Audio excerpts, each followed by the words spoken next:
किसी का एक वर्ड या बिहेवियर आपको इंस्टेंटली हर्ट कर देता है या फिर ट्रिगर कर देता है? नमस्ते दोस्तों, द हीलिंग हब में आपका स्वागत है। शेडो वर्क इस सीरीज में और एक important topic, emotional trigger and projections.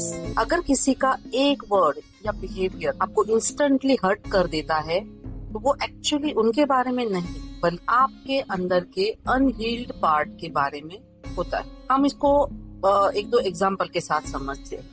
जैसे कि कोई दोस्त कहता है तू तो हमेशा लेट आता है, आपको तुरंत बुरा लगता है, गुस्सा आ जाता है और आप सोचते हो कि इसने मुझे इस तरह से क्यों बोला। बट असल में दर्द उस बात का नहीं बल्कि अंदर के उस हिस्से का है जिसे बचपन से इररिस्पॉन्सिबल कहा गया। बस वही पुरानी चोट ट्रिगर हो जाती और उस पर हम हील करने के बजाय रिएक्ट कर देते हैं। चलिए और एक एग्जांपल के साथ इसको और अच्छे से समझते हैं। सपोज ऑफिस में बॉस कह देता है ये रिपोर्ट और बेटर हो सकता, आपको लगता है ये आपकी मेहनत अप्रिशिएट ही नहीं हुई। बहुत बार ऐसा होता है, करेक्ट। बट दुख बॉस के कमेंट का नहीं बल्कि अंदर के उस पार्ट का है जो मैं कभी इनफ नहीं हूँ वाले बिलीफ से जुड़ा हुआ। दोस्तों, ट्रिगर एक सिग्नल है कि कोई पुरानी इमोशन, कोई पुरानी चोट अब हील होने के लिए रेडी है। इंस्टेड ऑफ रिएक्टिंग और ब्लेमिंग, थोड़ा पॉज, पूछिए अपने आप ये फीलिंग मुझे क्या सिखा रही है। बिकॉज जब आप ट्रिगर को समझते हो तो आप प्रोजेक्शन से हीलिंग की तरफ बढ़ते हो। हमेशा आपको याद रखना है, awareness is the first step